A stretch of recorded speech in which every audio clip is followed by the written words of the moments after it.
Assalamualaikum warahmatullahi wabarakatuh. Apa kabar sahabat Uhuwah Islamiyah? Semoga tetap dalam lindungan Allah Subhanahu wa taala serta dilancarkan segala urusan-urusan kita. Pada video pembahasan kali ini, saya akan menanggapi penjelasan dari Pak Bambang Nursena mengenai peristiwa penyaliban Yesus.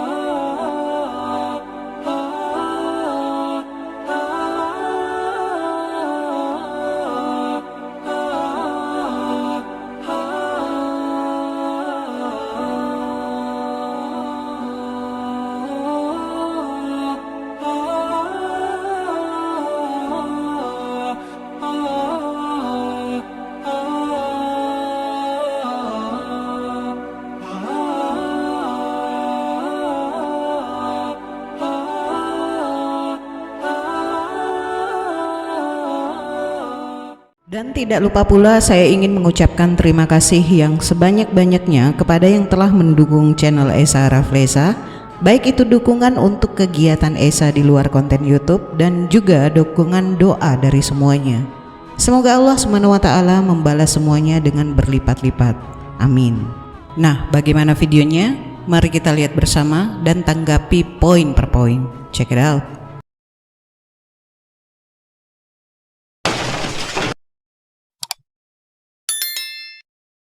Yesus tidak disalibkan.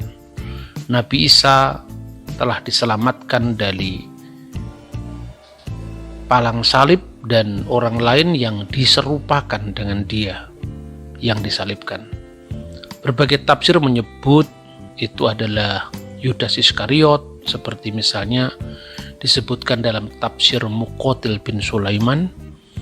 Tetapi juga ada yang menteorikan Sergius atau Sargis dan lain sebagainya. Artinya bahwa ketika Al-Quran meragukan dalam tanda kutip peristiwa penyaliban Kristus dengan dalil yang disebutkan dalam surah An-Nisa ayat 157 dengan penyangkalan seolah-olah, yaitu yang ditafsirkan dalam tafsir-tafsir pada umumnya, ma qataluhu wa ma salabuhu walakin subihalahum. Padahal mereka tidak membunuhnya dan tidak pula mereka menyalibnya, tetapi yang disamarkan bagi mereka. Tetapi jalan salib atau penyaliban adalah satu-satunya fakta sejarah yang tidak pernah diragukan, bukan hanya oleh Injil, kitab Perjanjian Baru yang ditulis pada abad pertama Masehi, tetapi juga seluruh catatan-catatan sejarah tidak pernah menyangkalnya. Tetapi lepaskan dulu dari keyakinan kita masing-masing. Bahkan umat Kristen pun berani berkata bahwa tanpa membaca Injil pun Yesus pasti disalib. Paling tidak ada 6 penulis di abad pertama yang bicara tentang penyaliban Yesus. Di abad pertama atau awal abad kedua, katakanlah seperti itu. Yang pertama adalah Flavius Josephus, seorang ahli sejarah Yahudi yang menulis kira-kira tahun 95 Masehi. Kedua adalah Cornelius Tacitus. Dia adalah seorang ahli hukum dan senator Roma yang menulis kira-kira tahun 90. Kemudian Mara ben Serapion, kemudian catatan Talmud khususnya traktat Sanhedrin, kemudian seorang satiris Yunani yang bernama Lucianus dari Samosata, dan seorang penulis lagi yang namanya Suetonius. Itu sumber primer karena ditulis langsung oleh tangan pertama. Dan yang kedua, sumber sekunder, catatan tentang adanya kegelapan yang meliputi negeri Israel waktu itu, khususnya kota Yerusalem, pada waktu penyaliban Yesus itu ditulis oleh seorang yang bernama Talus dan Plegon. Tetapi karena kita tidak mendapati langsung tulisannya dia, tapi kutipannya dari penulis lain, maka kita sebut sumber sekunder. Nah, setelah melihat dan mendengarkan penjelasan dari Pak Bambang Nursena ini, kita cukup senyumin saja. Kenapa saya berkata seperti itu? Saya kutip dulu ya ayat Al-Qur'annya. Al-Qur'an surah An-Nisa ayat 157 yang berbunyi, "Dan karena ucapan mereka, sesungguhnya kami telah membunuh Al-Masih, Isa putra Maryam, Rasul Allah. Padahal mereka tidak membunuhnya dan tidak pula menyalibnya. Tetapi yang mereka bunuh ialah orang yang diserupakan dengan Isa bagi mereka. Sesungguhnya orang-orang yang berselisih paham tentang pembunuhan Isa benar-benar dalam keraguan-raguan tentang yang dibunuh itu. Mereka tidak mempunyai keyakinan tentang siapa yang dibunuh itu, kecuali mengikuti persangkaan belaka. Mereka tidak pula yakin bahwa yang mereka bunuh itu adalah Isa." Nah, dari ayat tersebut, jika dilihat bahwa Al-Quran keliru dalam hal penyaliban Yesus ini, sudah saya jawab di video terdahulu yang membantah Edis. Dan kalau melihat dari penjelasan Pak Bambang soal ayat tersebut, dan dia melihat dari penafsirannya, memang Pak Bambang tidak ada penjelasan soal penyangkalan ayat Al-Quran ini. Tetapi tetap secara tidak langsung, dia menyanggah dari sisi lain bahwa peristiwa penyaliban Yesus memang terjadi dan benar adanya, baik dari catatan penulis kitab Perjanjian Baru maupun dari fakta non-Kristen berupa catatan sejarah kuno. Sekali lagi saya tegaskan bahwa Al-Quran tidak menyangkal peristiwa bahwa dahulu memang terjadi penyaliban atau tidak ada penyaliban, karena bukan konteks ini yang disangkal Al-Quran. Yang disangkal oleh ayat Al-Quran adalah orang yang disalibkan bukanlah Nabi Isa Al-Masih putra Maryam Rasulullah, tetapi orang lain. Nah, kata diserupakan di sini bisa bermakna diserupakan dalam hal wajah, waktu, kondisi, dan lain-lain. Oke, kembali ke Pak Bambang ya. Apakah benar catatan kuno dari beberapa tokoh yang dia sebutkan bisa dijadikan bukti histori tentang peristiwa penyaliban Yesus ini? Mari kita ulas. Benarkah Flavius Josephus menulis catatan kuno tentang kesaksiannya mengenai penyaliban Yesus saat itu? Mari kita kutip dulu Testimonium Flavianum ini yang dijadikan bukti sejarah dari penyaliban Yesus ya. Ini sudah diterjemahkan dari bahasa Yunani. Sekitar waktu itu hiduplah Yesus, seorang yang bijaksana. Jika memang seseorang harus memanggilnya seorang laki-laki, karena dia adalah orang yang melakukan perbuatan yang menakjubkan dan adalah seorang guru dari orang-orang seperti itu, menerima kebenaran dengan senang hati. Dia memenangkan banyak orang Yahudi dan banyak orang Yunani. Dia adalah Kristus atau Mesia.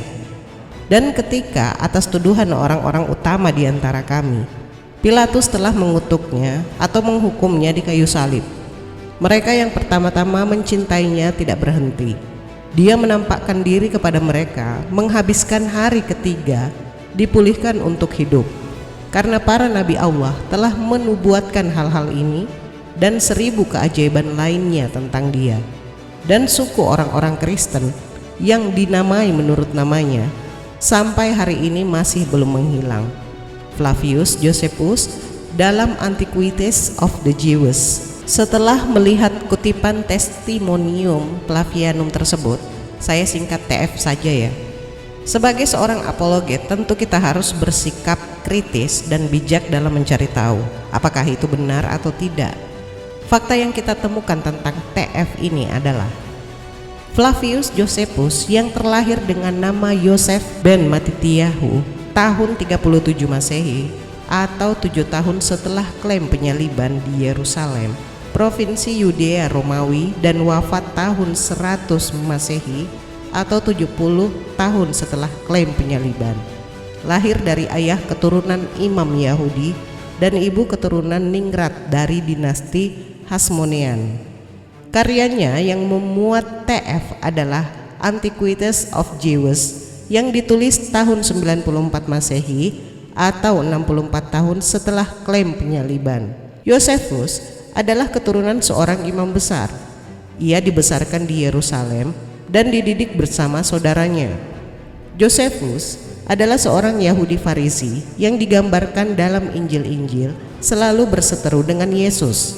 Dalam bukunya tahun 199, Steve Mason berpendapat bahwa Josephus bukanlah seorang Farisi, tetapi seorang aristokrat atau imam ortodoks yang menjadi terkait dengan aliran filosofis orang-orang Farisi sebagai masalah penghormatan. Dalam buku Antiquities dibahas sejarah dari narasi penciptaan Torah, Abraham, Musa, dan seterusnya. Josephus pernah tinggal di Kana, tempat di mana klaim pertama mukjizat Yesus dalam Injil Yohanes, atau ini tidak ada dalam ketiga Injil lainnya ya. Mungkin mukjizat Kana, pengembangan cerita kemudian dan terakhir tentang Yesus. Baik, berikutnya, tidak seorang penulis tunggal sebelum abad keempat, baik itu Justin, Irenaeus, Clement dari Alexandria, Tertullian, Cyprian, Arnobius, dan lain-lain, dalam semua pertahanan mereka terhadap permusuhan kaum pagan, membuat referensi tunggal untuk kata-kata yang menakjubkan Josephus atau TF. Abad ketiga, Bapak Gereja Origenes misalnya menghabiskan setengah hidupnya dari 1/4 juta kata bersaing melawan tulisan pagan Celsus. Origenes menarik pada segala macam bukti dan saksi untuk argumennya dalam pertahanan sengit tentang kekristenan. Ia mengutip dari Josephus secara luas, namun bahkan ia tidak membuat referensi untuk kutipan TF tersebut yang akan menjadi sanggahan utama. Bahkan Origen benar-benar mengatakan bahwa Josephus itu tidak percaya Yesus sebagai Kristus. Origen tidak mengutip TF tersebut karena ayat ini belum ditulis. Testimonium Palavianum absen dari salinan awal karya-karya Josephus dan tidak muncul dalam versi abad ketiga masa Origen dari karya Josephus. Direferensikan dalam bukunya Contra Celsum. Pada tahun 230 sampai 250 Masehi, penulis Kristen Origen mengutip bagian Josephus tentang kematian Yakobus atau saudara Yesus dalam buku 20 Antiquities, tetapi menyatakan Josephus tidak percaya kepada Yesus dan tidak mengutip bagian TF dalam buku 18. Jadi sebelum abad keempat Masehi, tidak ada satu kutipan pun dari buku-buku Bapak Gereja awal dan penulis Kristen yang membela kekristenan dari pagan Romawi, Yunani yang mengutip Testimonium Flavianum. Karena memang TF waktu itu tidak ada dalam karya Josephus. Bahkan TF tidak pernah ada dalam tulisan Josephus pada abad pertama Masehi hingga masa Origenes. Ini menunjukkan bukti sangat jelas bahwa TF itu bukanlah tulisan Josephus, tetapi tulisan dan penyisipan Kristen kemudian untuk mendukung histori penyaliban Yesus. Pada abad ketiga, Origen adalah penulis kuno pertama yang memiliki referensi komprehensif terhadap Josephus. Meskipun beberapa penulis lain telah membuat rujukan umum yang lebih kecil ke Josephus sebelum itu, misalnya Justin Martyr dan Irenaeus pada abad kedua, diikuti oleh Clement. Menurut Wataru Mizugaki, Origenes secara eksplisit menyebutkan nama Josephus 11 kali, tidak pernah menyebut-nyebut testimonium. Miris ya, kita menarik kesimpulan lah, tidak mungkin seorang Yahudi tulen mengungkapkan bahwa Yesus adalah Mesias, dia yang melakukan perbuatan yang menakjubkan dan lain-lain. Apalagi Josephus dikenal sebagai orang yang tidak percaya Yesus sebagai Kristus. Lanjut lagi. Sumber kuno berikutnya yang dikutip oleh Pak Bambang adalah catatan kuno dari Cornelius Tacitus. Kita kutip dulu kutipan dari Tacitus ini. Akibatnya yang menyingkirkan laporan itu, Nero menimpakan kesalahan dan memberikan siksaan yang paling berat untuk suatu kelompok yang dibenci karena ketidaksolehan mereka terhadap dewa-dewa Romawi, disebut Kristen oleh masyarakat. Kristus, orang yang menjadi asal dari nama itu, menderita hukuman ekstrim dalam pemerintahan Tiberius di tangan seorang prokurator kita, Pontius Pilatus, dan tahayul yang sangat menyesatkan, seperti telah diteliti saat ini, menyebar lagi tidak hanya di Yudea. Sumber pertama kejahatan ini tetapi juga di Roma, di mana semua hal yang menjijikkan dan memalukan dari berbagai bagian dunia menemukan pusatnya dan menjadi populer. Karenanya dilakukan penahanan kepada semua yang mengaku bersalah. Kemudian berdasarkan informasi mereka, orang-orang berjumlah banyak didakwa, bukan hanya untuk kejahatan membakar kota, tetapi pula untuk kebencian terhadap manusia. Segala bentuk pengejekan juga ditambahkan kepada kematian mereka. Ditutupi dengan kulit binatang, mereka dicabik-cabik oleh anjing-anjing dan binasa, atau dipakukan di kayu salib, atau dilemparkan ke dalam api dan dibakar, menjadi terang pada waktu malam ketika hari sudah berakhir. Tacitus Annals 1544 dari terjemahan Kurtz dan Broderick. Publius atau Gaius Cornelius Tacitus sekitar tahun 56 sampai 117 Masehi adalah seorang senator dan penulis sejarah kerajaan Romawi. Sejumlah tulisannya yang ditemukan termasuk dua karya besarnya, Annals dan Historis, meliput zaman pemerintahan Kaisar Romawi Tiberius, Claudius, Nero, dan pada zaman 4 Kaisar. Karya ini meliputi sejarah kerajaan Romawi mulai dari matinya Kaisar Agustus tahun 14 Masehi sampai kematian Kaisar Domitian tahun 96. Ia adalah sahabat pena Plinius yang muda. Salah satu tulisannya yang saat ini banyak dikenal adalah Annals, buku 15 pasal 44 yang ditulis tahun 116. Ada yang mengatakan 112 sampai 113 Masehi, yang ditulis 86 tahun setelah klaim penyaliban, di mana terdapat satu bagian mengenai Kristus, Pontius Pilatus, dan pembunuhan massal terhadap orang-orang Kristen setelah kebakaran 6 hari yang menghanguskan sebagian besar kota Roma di bulan Juli 64 Masehi yang disulut oleh Kaisar Nero. Baik, mari kita kritisi. Nah, dari penjelasan di atas jelas Tacitus lahir 26 tahun setelah klaim penyaliban Yesus dan menulis Annals 60 tahun setelah klaim penyaliban Yesus. Adapun karir jabatan Tacitus, pertama, menjadi pejabat di berbagai provinsi dari tahun 89 sampai 93 Masehi. Ini 59 sampai 63 tahun setelah klaim penyaliban. Berikutnya, menjadi konsul Suffex tahun 97 saat menjadi senator, atau sekitar 67 tahun setelah klaim penyaliban. Berikutnya, kemudian pada tahun 100 bersama sahabatnya Plinius yang muda, ia menjadi jaksa penuntut untuk Marius Priscus, prokonsul Afrika, dengan tuduhan korupsi. Priscus diputuskan bersalah dan dihukum ke pembuangan. Ini sekitar 70 tahun setelah klaim penyaliban. Nah, di saat absen dari politik dan hukum, ia menyelesaikan dua karya besarnya, Historis dan Annals, pada tahun 112 atau 113 atau perkiraan 82 sampai 83 tahun setelah klaim penyaliban. Ia diangkat untuk jabatan tertinggi bagi orang sipil, yaitu gubernur provinsi Romawi untuk Asia di sebelah barat Anatolia yang tercatat dalam prasasti di Milasa. Tacitus waktu terjadi kebakaran Roma berusia 7 tahun. Waktu dia menulis tentang Yesus, dia adalah gubernur provinsi Asia dan sebagai anggota lingkar dalam Roma, bertentangan dengan data di atas, di mana disebutkan Tacitus menulis dua karyanya ketika ia absen dari politik dan hukum, setelah itu baru menjadi gubernur.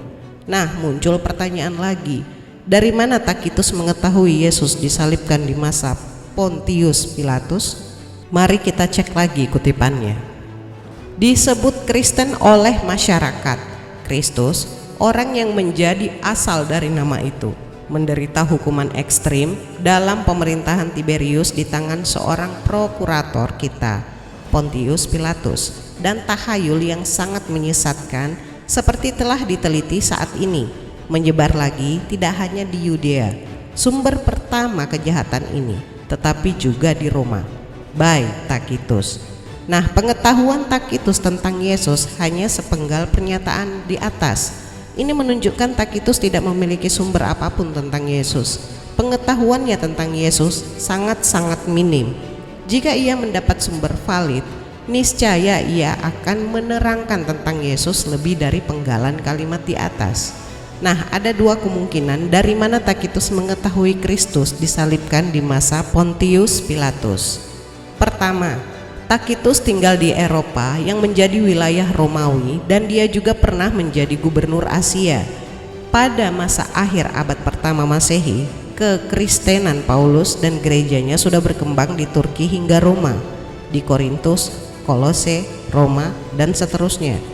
Ia biasa mendengar umat Kristen Paulus mengulang-ulang klaim yang menjadi keyakinan mereka, yakin Yesus disalib di masa Pontius Pilatus, dan itu biasa didengar Tacitus. Maka ketika ia menulis Annalsnya tahun 116, ketika menjelaskan kebakaran Roma dan penganiayaan Kristen, dia mendeskripsikan pendiri aliran itu dari apa yang sering ia dengar tentang klaim Kristen disalib masa Pontius Pilatus. Kedua, Tacitus mengetahui Yesus disalib dengan bukti-bukti dari non-Kristen, tetapi sayangnya sampai kini klaim itu tidak ada buktinya. Tidak ada satupun manuskrip arsip dari kantor-kantor kekaisaran Romawi kuno yang dapat kita temukan sampai saat ini untuk menguatkan bahwa pengetahuan Tacitus itu didapat dari sumber-sumber non-Kristen. Bahkan arsip pengadilan Pilatus bagi penyaliban Yesus pada kantor-kantor Romawi dan lainnya sudah dicari tetapi tidak ditemukan. Nah, pada abad ke-19, seorang cendekiawan terkemuka, Rabbi Weiss, mencari catatan-catatan pengadilan Pilatus yang masih ada untuk mencari bukti persidangan ini, tetapi dia tidak menemukan apapun. Jadi jika klaimnya Tacitus mengambil kesaksian tentara Romawi dan Yahudi yang menyalib Yesus itu pun lemah. Tidak ada bukti apapun tentang klaim itu. Kita tidak tahu kemana tentara Romawi dan Yahudi yang menyalib Yesus setelah itu jika penyaliban itu memang ada. Dan Tacitus menulis Annals tahun 116 Masehi, rentang 86 tahun setelah klaim penyaliban, dan saksi-saksi yang diklaim melihat penyaliban Yesus tidak pernah terekam sejarah apapun. Tampak kutipan Tacitus di atas tidak membahas Yesus disalib secara khusus, tetapi inti bahasan utama Tacitus adalah penganiayaan orang-orang Kristen oleh Kaisar Nero. Tacitus membahas penganiayaan orang-orang Kristen, dan Tacitus mengidentifikasi nama sekte Kristen bermula dari nama Kristus yang menderita hukuman ekstrim pada masa Tiberius di bawah prokurator Pontius Pilatus. Sebetulnya mengenai kutipan Tacitus ini masih panjang ya, tapi biar saya simpan dulu sebagai ajian untuk menunggu sanggahan Pak Bambang atau mungkin apologet-apologet Kristen lainnya, silahkan. Itu pun kalau mereka berani menyanggah. Baik, lanjut lagi. Berikutnya ada Marabar Serapion. Marabar, putra dari Serapion, terkadang disebut Marabar Serapion, adalah seorang filsuf Stoik dari provinsi Romawi Syria. Ia menulis sebuah surat dalam bahasa Suryani kepada putranya yang juga bernama Serapion. Surat tersebut dikomposisikan setelah tahun 73 Masehi, namun sebelum abad ketiga, dan kebanyakan cendekiawan menanggalkannya tak alam setelah tahun 73 Masehi pada abad pertama. Surat tersebut menjadi rujukan non-Kristen awal dari penyaliban Yesus. Surat tersebut merujuk kepada perlakuan tak adil dari 3 orang bijak, pembunuhan Sokrates, pembakaran Pitagoras, dan eksekusi raja bijak dari orang Yahudi. Kita kutip dulu isi suratnya ya. Keuntungan apakah yang diperoleh orang-orang Athena ketika mereka membunuh Sokrates? Kelaparan dan penyakit pes menimpa mereka sebagai hukuman karena kejahatan mereka. Keuntungan apa yang diperoleh orang-orang di Sames ketika mereka membakar Pitagoras? Dalam waktu sesaat negeri mereka tertutup pasir. Keuntungan apa yang diperoleh orang-orang Yahudi ketika menghukum mati raja mereka yang bijaksana? Tidak lama setelah peristiwa itu, kerajaan mereka dibinasakan. Secara adil, Allah membalas dendam atas kematian 3 orang bijaksana ini. Orang Athena mati kelaparan, orang Sames dibanjiri air laut, orang Yahudi mengalami kehancuran dan dihalaukan dari negeri mereka, serta hidup tersebar di seluruh dunia. Namun Sokrates tidak mati untuk selama-lamanya. Ia hidup terus dalam ajaran Plato. Pythagoras tidak mati untuk selama-lamanya.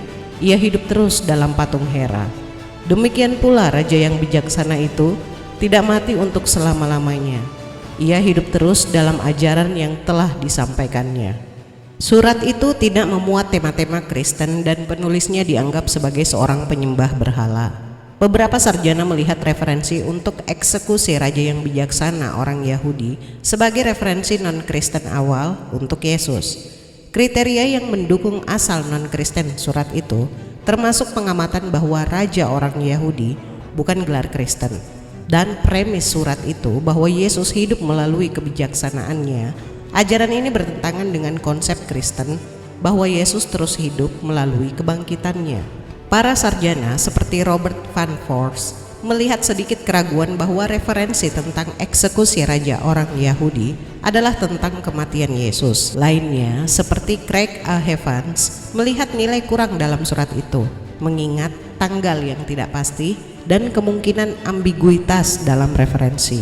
Nah, ini adalah salah satu sumber non-Kristen yang relevan, tetapi nyatanya tetap ambigu dan tidak jelas alias tidak menunjukkan apa-apa. Oke, lanjut lagi. Berikutnya ada Talmud Babilonia. Talmud Babilonia dalam beberapa kasus mencakup kemungkinan referensi kepada Yesus menggunakan istilah Yesu Hanotsri, Ben Stada, dan Ben Pandera. Beberapa referensi ini mungkin berasal dari periode Tanaitik atau sekitar 70 sampai 200 Masehi. Dalam beberapa kasus, tidak jelas apakah referensinya adalah Yesus atau orang lain, dan para sarjana terus memperdebatkan nilai historis mereka dan referensi mana, jika ada, yang mungkin merujuk kepada Yesus. Robert Van Voorst menyatakan bahwa kelangkaan referensi Yahudi tentang Yesus tidak mengherankan, mengingat bahwa Yesus bukanlah isu yang menonjol bagi orang Yahudi selama abad pertama. Dan setelah kehancuran yang disebabkan oleh pengepungan Yerusalem pada tahun 70, para sarjana Yahudi berfokus pada pelestarian Yudaisme itu sendiri daripada memberi banyak perhatian pada kekristenan. Robert Eisenman berpendapat bahwa derivasi Yesus dari Nazaret dari Hanotsri tidak mungkin berdasarkan etimologis, karena lebih menyarankan orang Nazir daripada orang Nazaret. Van Voorst menyatakan bahwa meskipun pertanyaan tentang siapa yang dirujuk dalam berbagai poin dalam Talmud tetap menjadi bahan perdebatan di antara para sarjana, dalam kasus Sanhedrin 43a atau umumnya dianggap sebagai referensi paling penting tentang Yesus dalam literatur para rabi, Yesus dapat ditegaskan sebagai subjek dari perikop itu, tidak hanya dari referensi itu sendiri, tetapi dari konteks yang melingkupinya. Dan ada sedikit keraguan bahwa itu merujuk pada kematian Yesus dari Nazaret. Christopher M. Tuskat menyatakan bahwa jika diterima bahwa narasi kematian Sanhedrin 43a mengacu pada Yesus dari Nazaret, maka itu memberikan bukti keberadaan dan eksekusi Yesus. Andreas Kostenberger menyatakan bahwa bagian itu adalah referensi Tanaitik untuk pengadilan dan kematian Yesus di Paskah, dan kemungkinan besar lebih awal dari referensi lain tentang Yesus dalam Talmud. Perikop tersebut mencerminkan permusuhan terhadap Yesus di antara para rabi dan mencakup teks ini. Nah, ini teksnya. Hal ini diajarkan pada malam Paskah mereka menggantung Yesus, dan orang yang menangis keluar selama 40 hari sebelumnya menyatakan bahwa Yesus akan dirajam karena mempraktikkan sihir untuk membujuk dan menyesatkan Israel. Siapapun yang mengetahui sesuatu untuk membersihkannya harus tampil dan membebaskannya, tetapi tidak ada seorang pun yang membebaskannya, dan mereka menggantungnya pada malam Paskah. Sedangkan Peter Schaeffer menyatakan bahwa tidak ada keraguan bahwa narasi eksekusi Yesus dalam Talmud mengacu pada Yesus dari Nazaret, tetapi menyatakan bahwa literatur rabbinik yang dimaksud bukanlah Tanaitik, tetapi dari periode Amoraik kemudian, dan mungkin diambil dari Kristen Injil dan mungkin telah ditulis sebagai tanggapan terhadapnya. Bart Ehrman dan secara terpisah Mark Alan Powell menyatakan bahwa mengingat bahwa referensi Talmud cukup terlambat, mereka tidak dapat memberikan informasi yang dapat dipercaya secara historis tentang ajaran atau tindakan Yesus selama hidupnya. Referensi lain dalam literatur rabbinik awal abad kedua atau Tosefta Hulin mengacu pada Rabi Eleazar ben Dama yang digigit ular, tetapi ditolak penyembuhannya dalam nama Yesus oleh rabi lain karena itu melanggar hukum dan karenanya mati. Perikop ini mencerminkan sikap penentang Yahudi awal Yesus, yaitu bahwa mukjizatnya didasarkan pada kekuatan jahat. Nah, jadi intinya dari sumber Talmud sendiri itu memiliki beberapa referensi yang berbeda terkait Yesus, tetapi pada dasarnya isi Talmud ini tidak menyangkal keberadaan Yesus. Jadi tidak ada kekhususan tentang peristiwa penyaliban Yesus dalam Talmud Babilonia ini selain menganggap Yesus negatif. Oke, lanjut lagi. Berikutnya ada Lucianus dari Samosata. Lucianus dari Samosata seorang satiris Yunani yang sangat terkenal pada abad kedua Masehi. Dalam tulisannya yang berjudul The Death of Peregrinus yang ditulis kurang lebih tahun 165 Masehi, ia menggambarkan tentang Peregrinus, seorang yang terkenal pada abad kedua Masehi yang bertobat menjadi pengikut Kristus. Dalam tulisan tersebut kita mendapati lontaran mengenai Yesus sebagai seorang sopis yang disalibkan. Benarkah? Ketika seorang Lucianus menulis hal tersebut, Lucian membuat tema utamanya cerita tentang apa yang terjadi di Olimpia. Kehidupan awal Peregrinus digambarkan secara kebetulan dalam pidato yang diberikan oleh Lucian kepada seseorang yang namanya tidak dia ketahui, tetapi jelas dibuat oleh Lucian sendiri. Lucian percaya dirinya sedang mengekspos kepalsuan yang semangatnya sama sekali bukan untuk kebenaran, tetapi hanya untuk tepuk tangan dan kemasyhuran. Banyak kritikus modern terkemuka, termasuk Zeller, Bernays, Croizet, dan Wilamowitz tidak setuju dengan interpretasinya, melihat dalam diri manusia seorang pencari kebenaran yang sungguh-sungguh. Karena bagi mereka haus akan kemuliaan bukanlah penjelasan yang memadai tentang tindakan terakhirnya. Sudut pandang ini hampir tidak mewujudkan pengakuan yang cukup atas kekuatan pendorong motif itu dengan orang-orang Yunani, dan khususnya orang-orang Yunani abad kedua. Nah, ini bisa dilihat di Knock Conversion 201. Penulis Yunani mengenalinya sebagai penjelasan yang mungkin tentang perilaku Kalanus dan Samarus. Dalam hal ini, Lucian tidak hanya mengenal pria itu tetapi juga mengenal orang lain yang mengenalnya. Misalnya, Demonax, pastinya tafsir yang dia berikan bukan miliknya sendiri. Mungkin itu tidak terlalu salah. Tentu saja ada fitur otentik di dalamnya, seperti upaya Proteus untuk mendapatkan kembali warisan yang sebelumnya dia tinggalkan dan berikan kepada kota asalnya, yang membuatnya tidak mungkin untuk melihat dalam dirinya orang yang sungguh-sungguh dan tabah seperti yang dipikirkan Aulus Gellius. Peregrinus Proteus ini bukan bertobat menjadi pengikut Kristus, tapi memang pada saat itu, pada usia muda, ia dicurigai parasit dan wajib meninggalkan rumah asalnya. Selama pengembaraannya dia mencapai Palestina. Dia berhubungan dekat dengan komunitas Kristen dan dengan cepat naik ke posisi otoritas. Dia menderita hukuman penjara di tangan otoritas Romawi, di mana orang-orang Kristen memberinya banyak bantuan. Dia mungkin berharap untuk menjadi martir, tetapi gubernur Suriah membebaskannya. Dia tampaknya telah menjadi sinis pada saat ini karena dia kembali ke rumah dan meninggalkan warisannya, memberikan semua uangnya kepada orang-orang di kota asalnya. Dia melanjutkan kehidupannya yang mengembara, mempertahankan hubungan dekat dengan orang-orang Kristen pada awalnya. Tetapi akhirnya dia menyinggung mereka dengan cara tertentu dan dikeluarkan dari komunitas Kristen. Nah, jadi intinya dalam tulisan Lucianus mengenai perjalanan hidup Peregrinus tidak secara spesifikasi membahas peristiwa penyaliban Yesus, dan Lucianus mengakui bahwa apa yang disampaikannya adalah kepalsuan. Berikutnya ada tokoh sejarah namanya Talus. Nah, Talus seorang sejarawan Romawi mencatat pada tahun 52 Masehi bahwa kegelapan meliputi seluruh bumi pada siang hari di waktu sekitar Paskah tahun 32 Masehi. Tokoh Kristen Sextus Julius Africanus pada tahun 220 menulis kegelapan ini. Talus dalam buku ketiga karyanya History menyebutnya tampaknya menurut saya tanpa alasan sebagai gerhana matahari.